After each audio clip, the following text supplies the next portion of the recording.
Hi, Val. Mm-mm-mm-mm. Liz. Hey, Liz. Hi, Connie. Hi, Suzanne.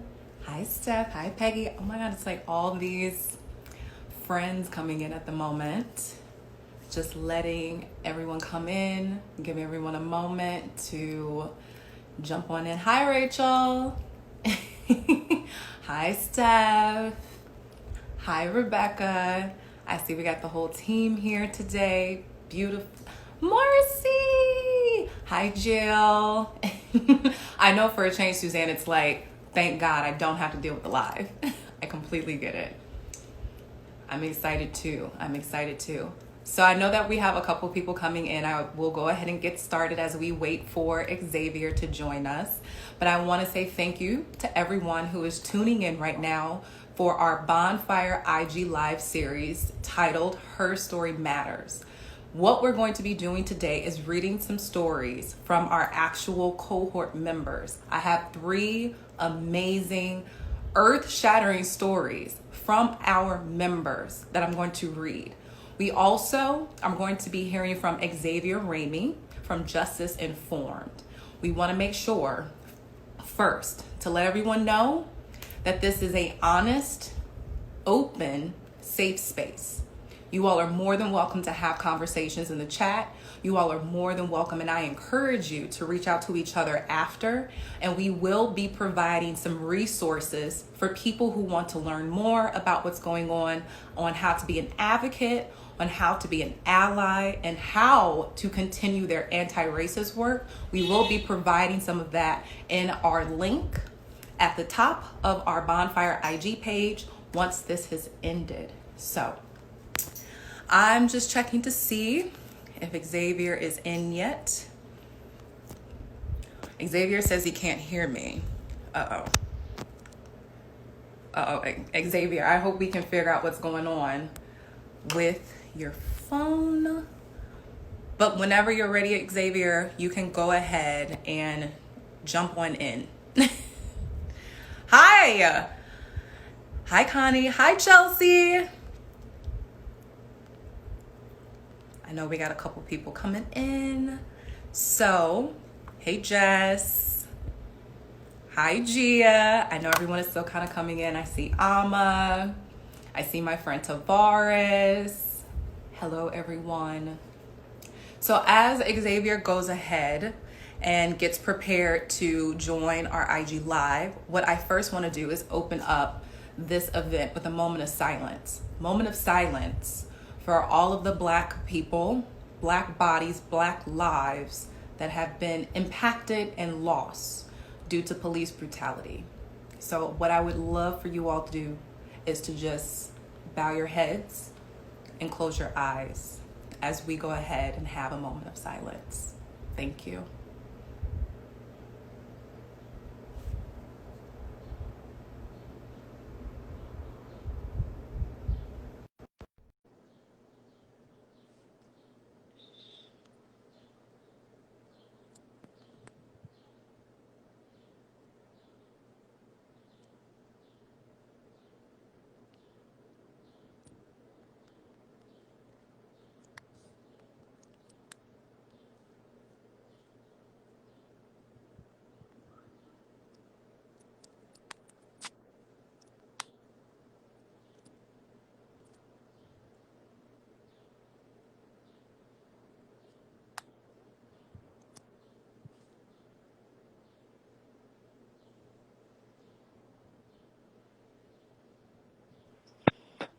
Thank you all. And now we are joined with Xavier Ramey from Justice Informed. Now, Xavier, I've kind of been calling this the social justice prayer. But at the same time, you're an amazing orator. So I know that whatever I pass to you, you're going to lead us through the woods. Put the shades on for it too. Just got go ahead, No, get it's ready. it's Just get bright you outside. see It's my bright shirt. You outside. see my shirt. Wait, Just wait, get wait, ready. wait, wait, wait, wait. You see my shirt? Right, you see my shirt. We getting ready. Go on Yeah. and get ready. Put your shades on. Put your shades on. Lead us, Pastor. Lead us. Don't do that. um, First, I just want to say thank you all so much for joining. One of the most important things that I've learned this year, my word for this year is assembly. And it's ironic that so much of the last several weeks has been about assembly. It's been about what happens when we come together. And the reality of justice and equity is it happens because of the violence that happens when we're apart, when we don't understand each other because of our distance. But one thing that, and I will bring in something spiritual now, my pastor, Demetrius Brooks, he always says this, that our purpose is found in our unity. A lot of people seek to make an impact. Yeah, I can't tell you how many people ask me all the time, how do I have more impact? What can I do to be more impactful? And it's such I think it's such a ridiculous question to ask, what can I do to be more impactful, when impact comes out of what you are. Change comes out of what you are. And your purpose in that way comes out of what you are when you're with us. It sort of dovetails with what Suzanne often talks about, right? What is yours to do in the world? What is yours to do in the world can only be found out when you're in the world. It requires that you have an understanding. And in this moment, what we are finding out is that a lot of people did not realize, though they had many chances and many messengers and many prophets who told them, you don't know about this issue. You don't know us. Though they have had a cacophony of brilliant PhDs and Ta-Nehisi Coates and Toni Morrisons and Maya Angelou's, they could hear it in a play called A Raisin in the Sun. They could have heard it in a song called Lean Back. They could have heard it. They could have seen it on a stage play called Hamilton. They could have read a book called We Were in Power for 8 Years. They could have listened to a black president and just his silence and talking about race. They could have heard it from Trump over the last 3 years.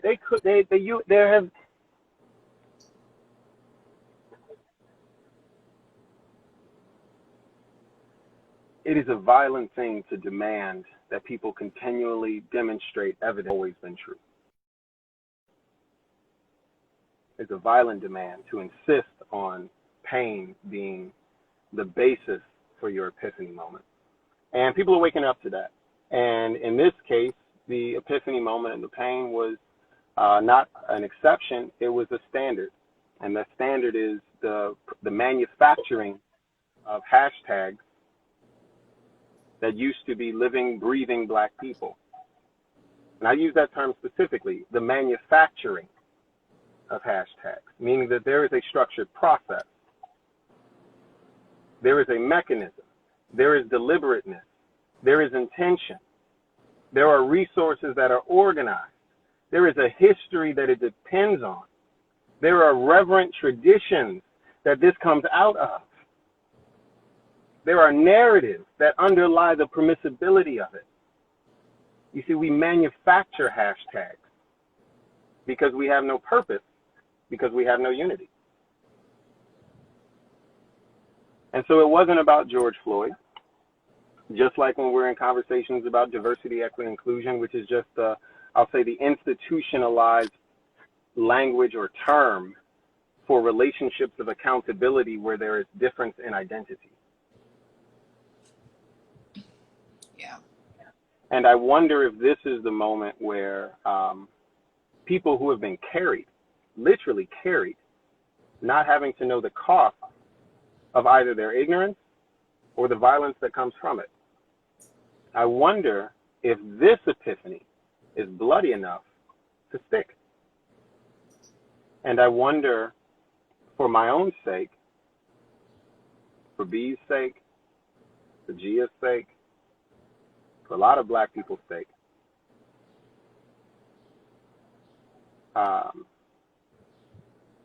if we have enough bodies yet to put down the cups, to put down the brunches, to put down the Soho House pictures, to put down the selfie opportunities, to put down the casual conversations about gender but not about race at your place of employment, to put down but that's an American issue, we're an international company type of conversations.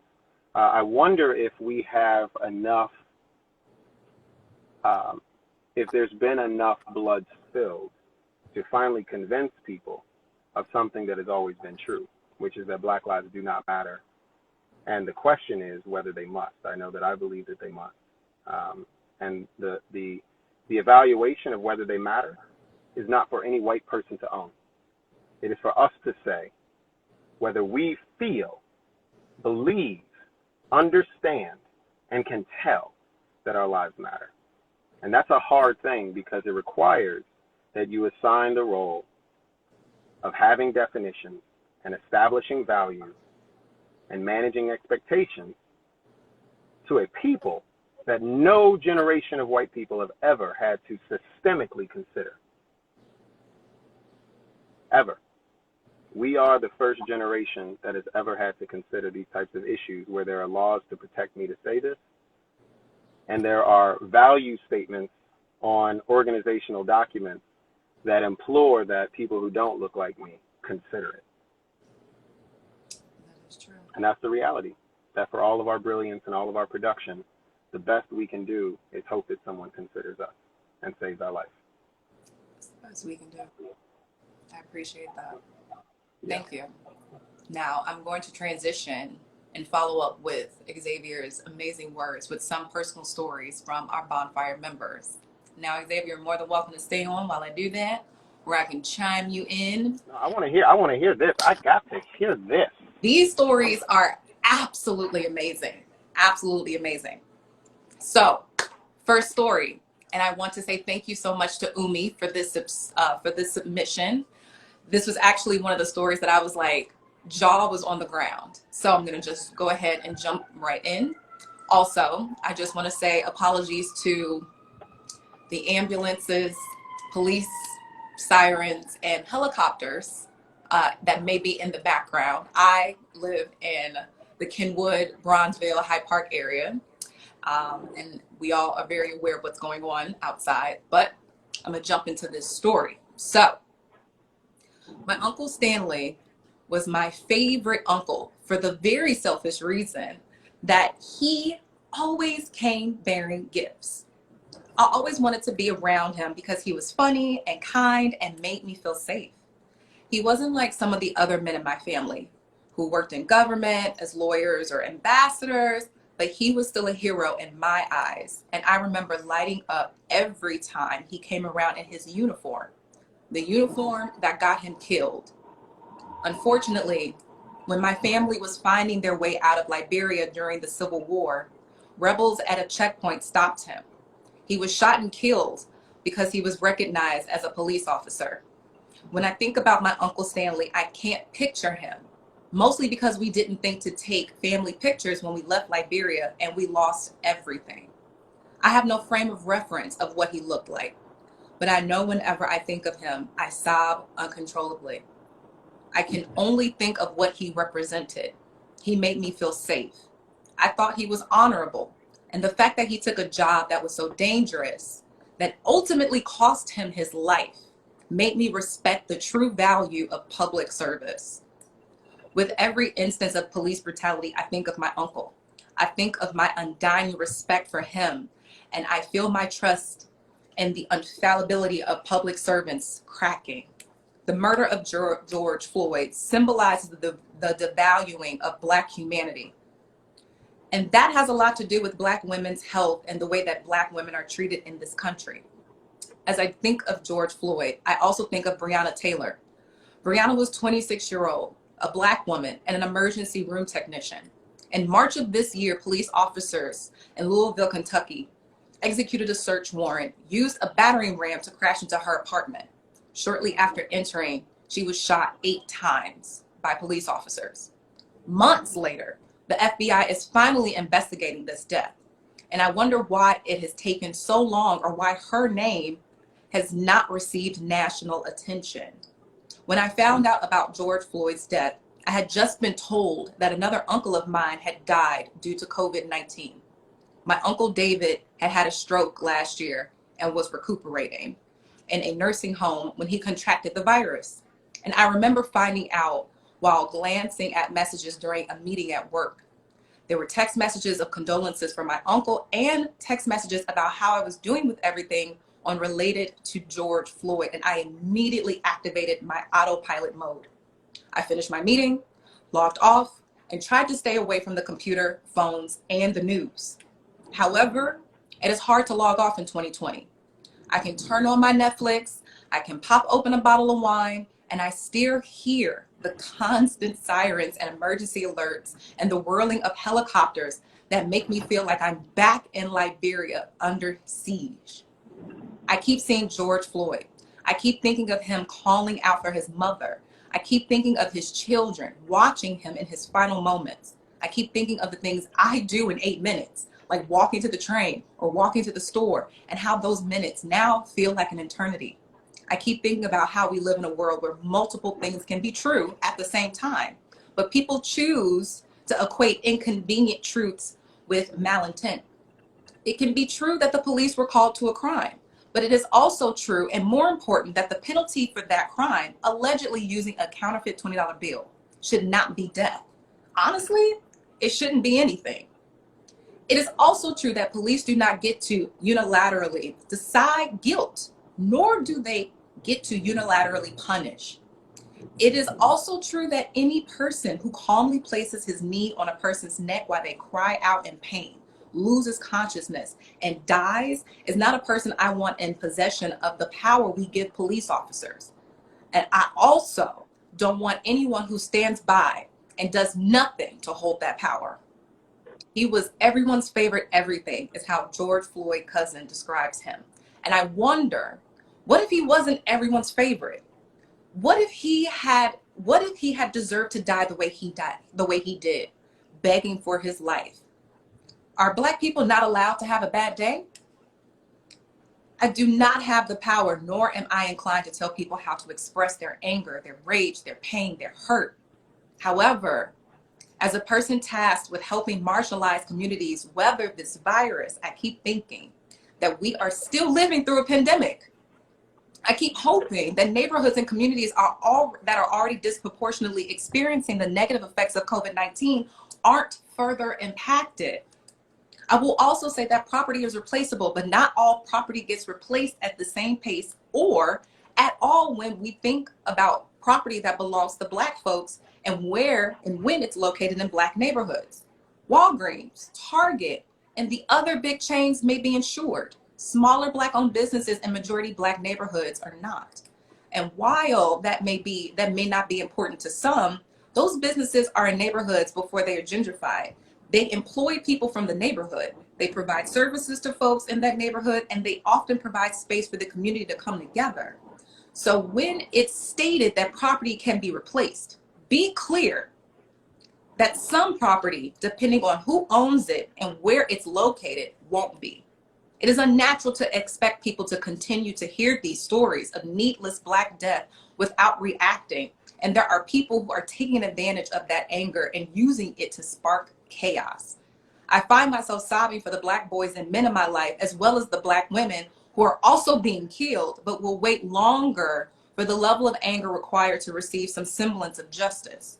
In the midst of all this, I feel a creeping agoraphobia. I am increasingly afraid to leave my house. At first, it was COVID-19 related and the fact that no one wore masks. Now, it's because I am afraid of either being swept up in protests or being racially profiled by police. I leave my house with multiple forms of ID and cash in case I have to bail myself out of jail. I don't know how I am going to show up professionally this week, but I do know that I still have deadlines, that my work involves being of service to those same communities. The persistent trauma related to Black death is becoming harder to endure. And while that is on me as a grown Black woman, it is even harder on young Black girls. I think of moving to the United States after being separated from my parents in France and parents and family in France. I think of the difficulties I faced after living with friends and family from the ages of 8 to 13.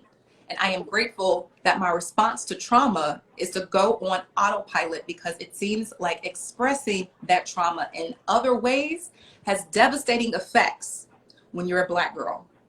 What is also difficult is thinking of my role. How do I help? How do I mourn? How do I grieve?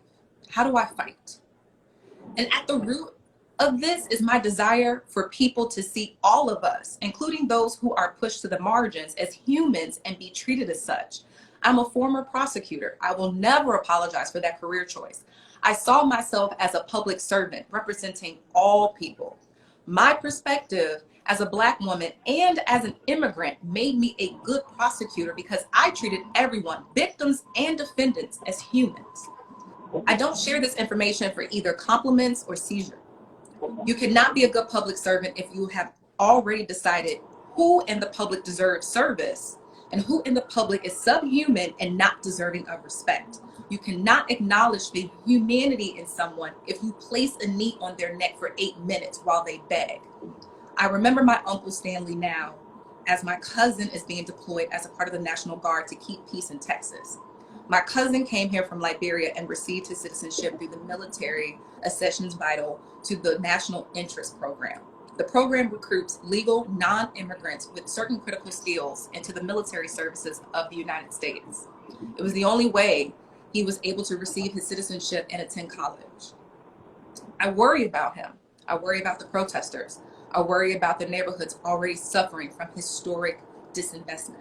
I try to honor my uncle's memory and what he represented as a public servant every day. And while this creeping agoraphobia and the fact that I do not know when or where I will be when my autopilot deactivates and the tears start to fall, I hope that in writing this story, more of us will do our part to honor the Uncle Stanley in all of us. Thank you, Umi. That was powerful. Thank you. Jesse, I want to say first, Jesse, that I have been so impressed with all of the communication, the support, and all of the advocacy that you've done in our Slack channels with the rest of our members.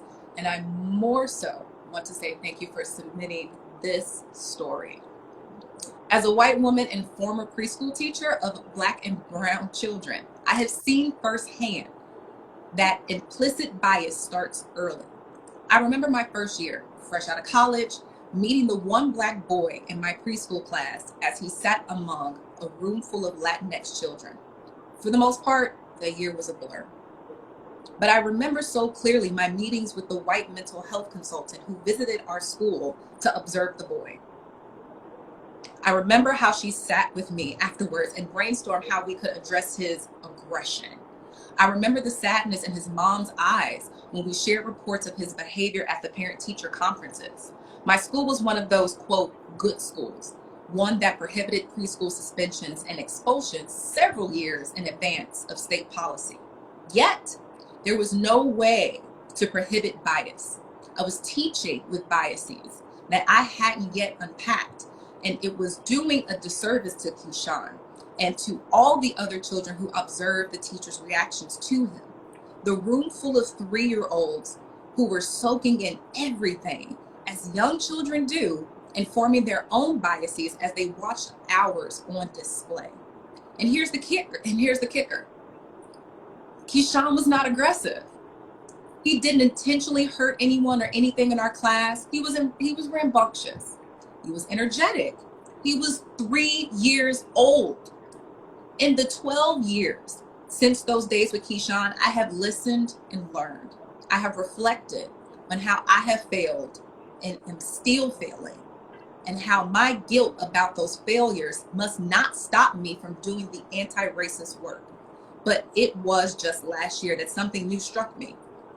My own son, James, now 3 years old, had recently been evaluated for a sensory processing disorder. His therapist called him a sensory seeker, a kid who climbs furniture, tackles, crashes his body into things, or sometimes people. And it was last year on one of our many days spent at the Garfield Park Conservatory where James ran full speed into another child. As James knocked the child onto the ground, I scooped him up and began apologizing profusely to the child's mom, also white. She looked at me and smiled and said, "Please, they're 3. They're rambunctious."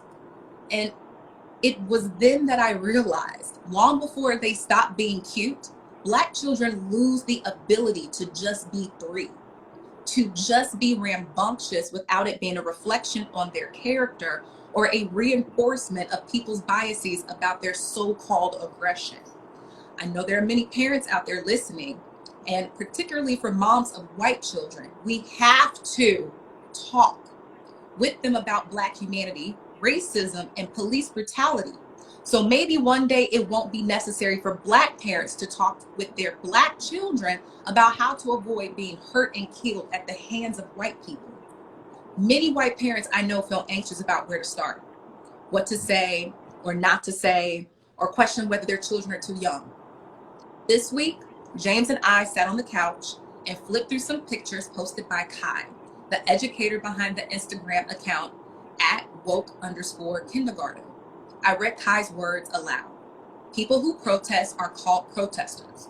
Protesters are brave. We talked about how James already knows what brave means, trying something even if it's scary or a little dangerous. We talked about why protesting is dangerous and if it's the same kind of dangerous for people with skin like ours versus people with darker skin. I know he doesn't fully get it, but not yet. But like those kids in my preschool classroom, he is soaking everything in. He is forming biases and beliefs about the world right now. And our words have power. That was beautiful, Jesse. I love that. And the last story we have here before we wrap up to our call of action with Xavier is from Gia, the Black unicorn. For folks on the inside, we call the world that place that exists beyond the prison walls. We talk about the world as being outside, beyond the prison gates. The world is out there, and we are not a part of that world. Giannis McCord. These are the words by my dear friend Giannis, a formerly incarcerated entrepreneur. He was one of the many who joined McCormick's Right Now, Your Words Matter initiative that seeks to build community through pen pal relationships with students in McCormick's certificate program at Cook County Jail. In the absence of educational programs, visitations, and increased isolation, disconnection, and uncertainty at the jail, once the nation's hotspot for COVID-19, we invited the seminary community to write words of hope, encouragement, and prayer to the students at the jail. During the conversation, the panelists spoke of a mutually supportive and transformational experience that pen pal relationships provided for them while incarcerated. One panelist shared the viewpoint of a letter written from the outside. She spoke of her relationship as being encouraging, edifying, and inspiring. These writing relationships served as a bridge for the community building and shifting the narrative and stigmas around incarceration and criminality, creating a revolving pathway from the inside to the outside. With this in mind, on April 9th, a federal judge denied a motion to immediately release individuals incarcerated at the jail. Instead, the judge imposed increased safety measures such as more testing, enforced social distancing practices, adequate distribution of masks and hand sanitizer. In response to the public health crisis unfolding within prisons, jails, and detention centers, a coalition of organizations across Chicago mobilized a car caravan calling for the mass release of incarcerated people in the name of public health. As I read articles and viewed footage of the demonstration, I heard voices of those incarcerated at the Cook County Jail through visual images and signs from behind the jail windows that read, "Help, we matter too, and save us." I thought to myself, even if all the advocacy efforts and energy directed at COVID-19 decarceration does not materialize into mass release, at the very least, the women and men locked behind those walls of the largest single site jail in the country, they will know that they were not forgotten. They will know that they were seen, and they will know that they were a part of the world beyond the prison walls, made up of justice makers and solidarity builders, standing for them and with them, raising a collective voice to say they matter too. At the same time, I was swarming in my own cauldron of colliding emotions and thoughts, and I was spiritually barren, emotionally disconnected, physically drained, and relationally overextended. The relationship that was most disrupted by these series of realities was the relationship I had to myself. In the midst of the solidarity building and justice making work, I was responding to a loved one on bail bonds spiraling out of control with chemical dependency and mental illness. I feared that my loved one would be criminalized and locked into a cage rather than given the care and mental health treatment they desperately needed. In my attempts to respond to the very urgent needs unfolding around me, both professionally and personally within my own family dynamics, I was left with little energy, desire, and action to care for myself. While in the thick of this strange place, I was empty inside. I was dwelling in a place of nothingness. There was no amount of effort that I was going to exert to turn me around. Even though I was experiencing an existential crisis, I was full of passion, clarity, direction, and focus directed at responding to the very pressing needs exposed by COVID-19. To say that I was productive in my professional and personal life would be an understatement, but it came with a cost: my own spiritual, emotional, and physical well-being. And then there were the murder of Ahmaud Arbery, Breonna Taylor, Sean Reed, and now George Floyd, and the widespread political unrest as a result of deep-seated interpersonal and systemic racism that has plagued America since 1619. And at the same time, the Black community was and is reeling from the devastating impact of COVID-19 on Black bodies, on Black bodies and Black lives. The Black community makes up 52% of COVID-19 cases and 58% of COVID-19 deaths, while only representing 13% of the population. Structural inequity at the intersection of race and class contributed to Black people being overrepresented as essential workers, making them frontline workers, while also living in neighborhoods plagued by food insecurity, lack of access to health care, hyper-policing, and incarceration, which all contributed to the pre-existing health conditions such as diabetes, hypertension, and obesity that makes Black people more vulnerable to COVID-19. So as of late, I have been struggling to find the words to express what I am feeling. And I cannot find any words because I am struggling to connect emotionally.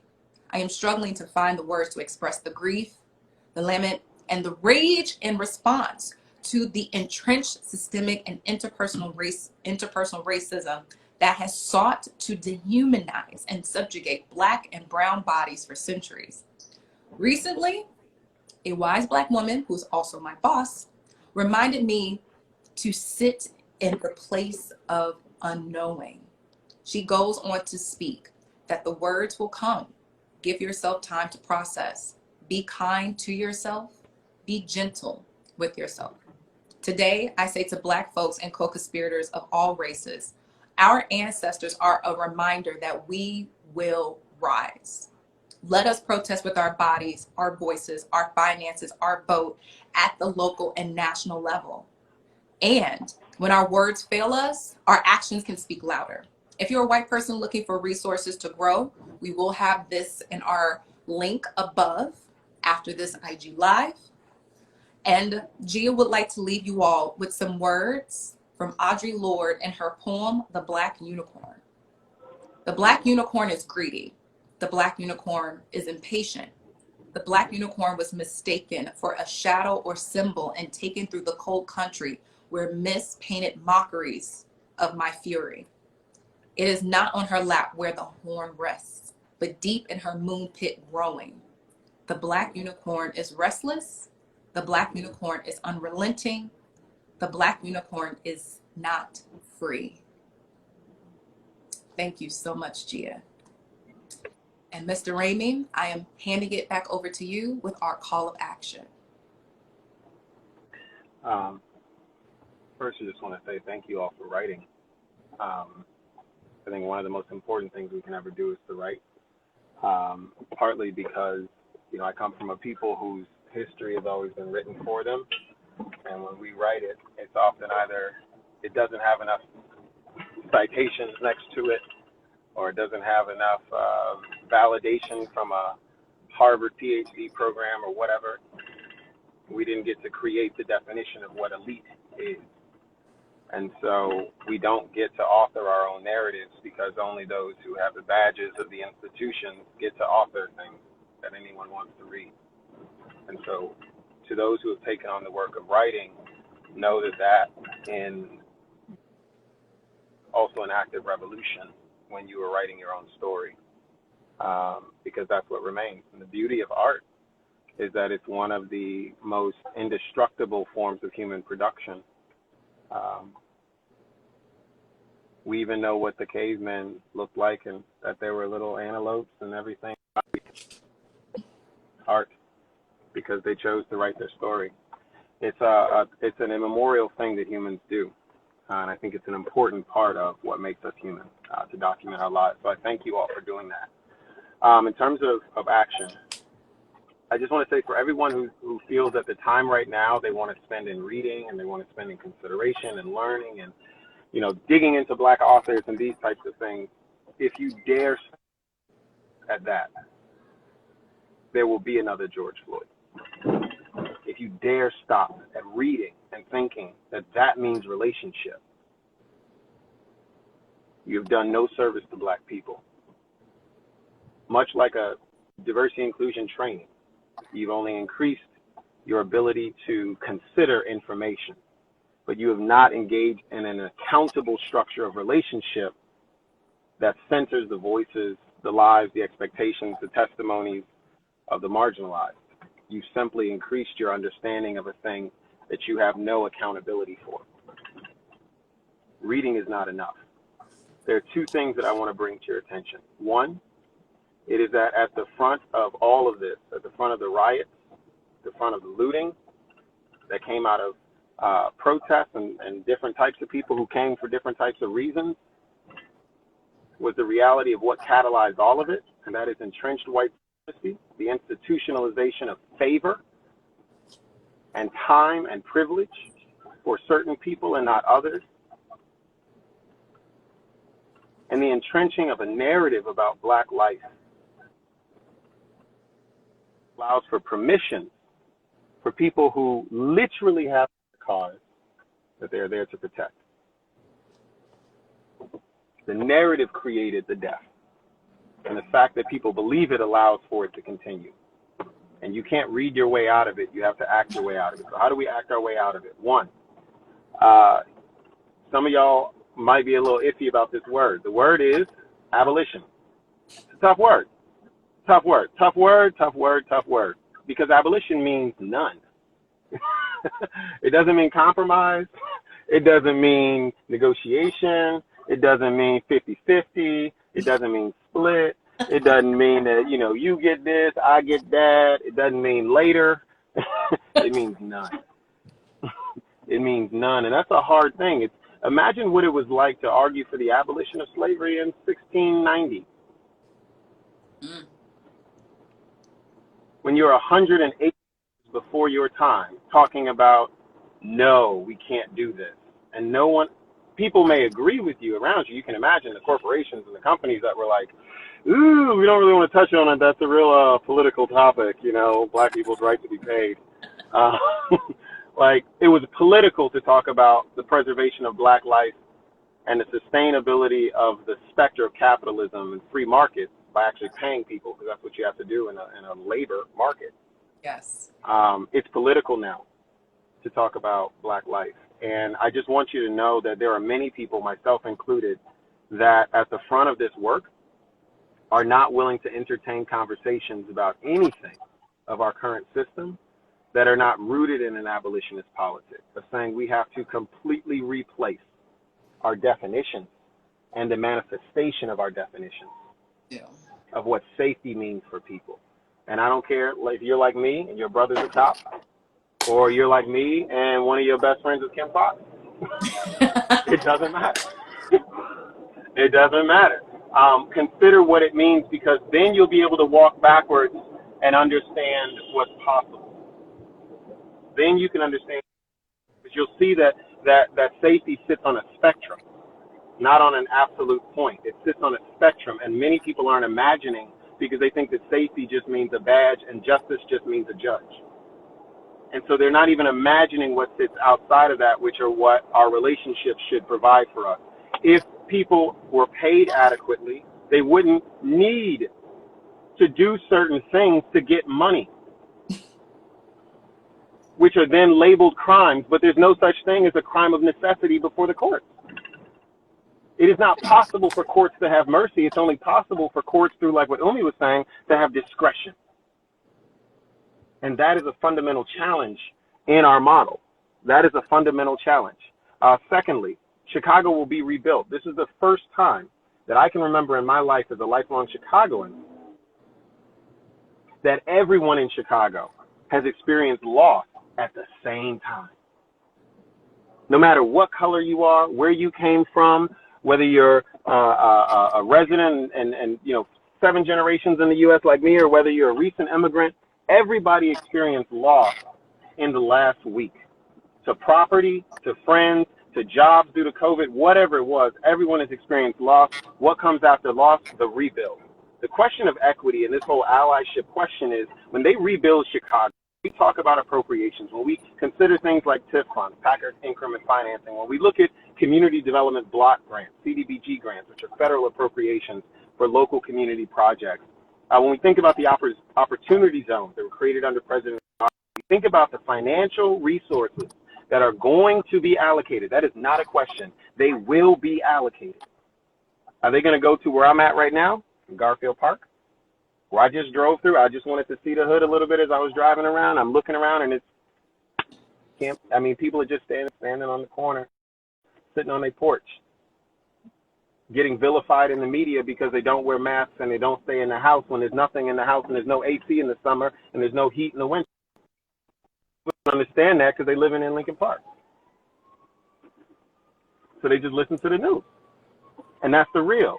And so when we allocate these resources, are we going to be allocating that here, in these neighborhoods, not to rebuild these neighborhoods, to build them for the first time?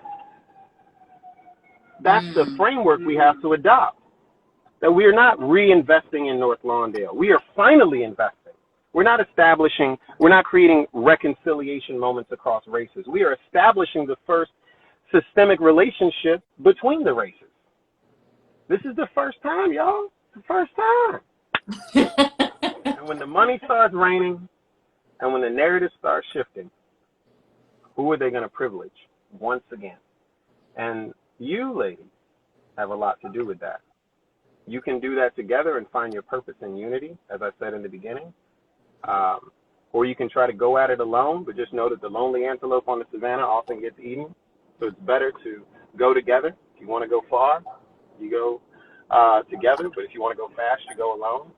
I think there's something here that you all can work on, and it requires you to really consider what it means to envision safety outside of police and envision community development where we are starting to invest in things we thought we already were. That's all I got. And it was well received. Snaps and claps. The snaps and claps? The snaps and the claps. I did see one particular question, and I wonder if you want to kind of throw an answer to it if you're available, Xavier. But we had driving. I got 30 blocks to go. Someone wanted to know, how do we get the youth involved to run for office, even if it's locally, so that they have a say in the allocations? There are youth programs already. I mean, the action teams that we've been building at Justice Informed, right? We brought in like Good Kids Mad City. Y'all might not be familiar with them. We were on a call with the mayor's office with them, and it was interesting seeing the difference between when you have young black people who are saying, I have to actually live with the police you keep funding, on the call with the mayor's office and, the CPD's head of community engagement, Glenn Brooks. Young people being injected into a conversation makes people often start pointing fingers, and that's why young people stop getting involved in conversations. We can't say that young people aren't in a conversation. They often stop being involved in a conversation because the conversation turns into, why don't you just quiet? Why don't you learn something? Why aren't you more mature? Engaging in this process, you need to learn your time. They get talked down to all the time. I watch this all the time. Adultism is real. It's real. And when you put veil of youth and skin color and more melanin in the mix It's incredibly challenging. Also knowing that young people are going through a period of physiological change at the same time that they're trying to understand the world that says they already know someone who just showed up. Like, this is the issue. So before I ever ask a young person to do anything, much like before any company can ask, how do we get more black people to work here? You have to say, what is your house in order? And what are they coming into? That's true. Secondly, oftentimes when people ask young folks to run, because people ask me to run all the time as well, I'm not running. I'm not running. I can see a lot of people being like, you need to be mayor. I can see that. No. The will of the people. The moment I run, everybody who says that I should run is going to back off the moment they start hearing what the opposition says I am. The moment that they start digging up my Facebook posts, then start smearing me as anti-white because I said Black Lives Matter. The moment that somebody stands up and says, hey, I spoke out against police brutality, and now they're saying I hate the cops rather than I actually love the preservation of life, and I don't believe that the system that they're even working in, even if they are black, allows them to be humane. Even if they are, the system that they're working in doesn't allow for it. Like, that stuff starts happening, and all the folks who said that you should run don't show up. That's what I've learned. My father was a politician. I spent my years when I was 5, 6, 7, 8, 9, door knocking, handing out cards, punch 288 for Paul Rainey the First. Wow. That was me. like that was my child. Put your time into the community. It's illegal for people to, he was running for state rep, for folks to do that themselves. You can do a speech, but you can't, like, go door to, as a person, sort of a thing. At that time, he couldn't do that. But that said, I've watched this over time. I've watched that there is no will in the people. There is ambition in the people, but there is not a sufficient will in the people. And so there are young voices all the time. And I would say that it starts with understanding, how do you make space for them? How do you revere them? How do you listen to them? When I'm engaging as every year I have to remember that I have the understanding of my time. They have the understanding of the time that they're going to inherit. And so I can't say, well, that doesn't make any sense, young person, because they're also aware of different information that I don't have. I've never put a video on TikTok. So if I get into a conversation on social media and 30% of my world has nothing to do with an app that now has 30% of the market, I'm only talking from 70% of possibilities. That's the problem. When I'm saying develop the city and 29% of the city is white and 71% of the city is black and brown, but I only work in areas, commune in places, spend my wages in areas that are predominantly white, and the city only invests in more disproportionately invest in those areas, I'm listening and understanding through my bias. That's what I'm saying. Mm-hmm.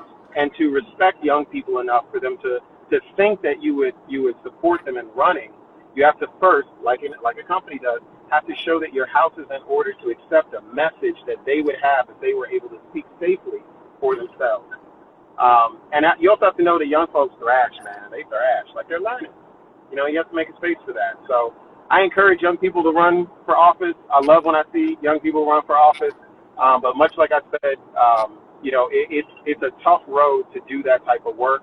And I would encourage anybody who first says, let's invest in the next generation, to look at how that relegates responsibility away from our generation that we have to change in this time. And that's taking a long-term focus on change. It's saying, let's get change in 10 years. Let's get change in 20 years when they grow up and they can run.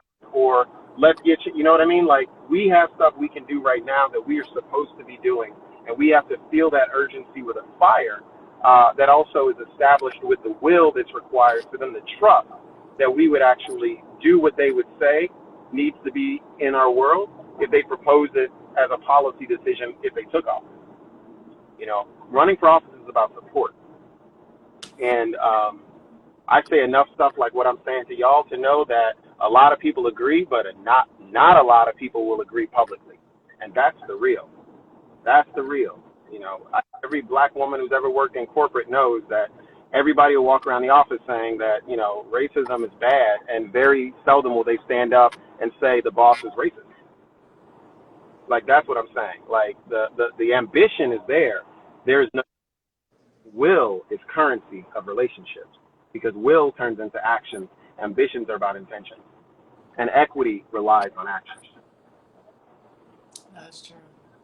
I appreciate your answer to that. You know, I'm a snap for myself on that one. I ain't, you know You what I'm saying? deserve a snap on you that know what one. I'm saying? You know what I'm saying? Like, I was gonna say those were some, it was some quotables in there, sir. You know, my favorite, you know, when somebody says something real poignant or like something that was on point, I'm like, stitch it on a t-shirt. Stitch it on a t-shirt. I know I'm a blue. But see, we got see with the t-shirts, we got to indict the reality of fast fashion. You know, the reliance of sweatshops and, you know, countries of color, and fast fashion depends on that. So, you know, that's decolonizing our capitalist appetite. You know, put it on a t-shirt, but make sure Put it you go on a with it. t-shirt. Let everybody read it. Because I'm sick and tired of telling y'all to protect black women. Maybe you could read it now because y'all not listening to me say it. That's real. That's real. B, I want to just say thank you so much for reaching out to me, Suzanne, Maddie, everybody on the team. Thank you all so much for inviting me into this. I know that I've wanted to. I've been thinking about all of y'all a lot, a lot. I don't mean the Bonfire team. I'm talking about y'all at Bonfire, but the Bonfire team too, because you know this structure was created so that even in this time, there should be in the Bonfire cohort an establishment of purpose for what we are all engaging if you all had unity. I'm not assuming you don't. I'm also not assuming you do. But I'm saying if you have unity, you would find your direction in this time. And so consider as you move forward in your small groups, side conversations, full group town halls, whatever, how you're coming together, and never, as my Bible says, never forsake the value of your assembly. It is critical that we be together. It is critical. It stomps down bias. It allows for purpose to be made manifest, and it is a protective agent for all of us, even just for resource provision. Yeah. Thank you so much, Xavier. This was a well-needed breath of fresh air from a lot of the craziness we all have been going through for some for the past week, and then for others all your life. So that's right, Cole. You and ITY. Yes. Thank you so much, Bonfire members. Thank you so much, Bonfire guests, for joining this IG Live. We appreciate the open, honest feedback and questions and just the love that I've seen in the comment section. You all are appreciated. You all are loved. Hold on to each other. Don't be a racist. Love on black people. Put it on a t-shirt. Put it on a t-shirt. Don't be a racist. T-shirts coming soon. Bye, y'all. All right, y'all.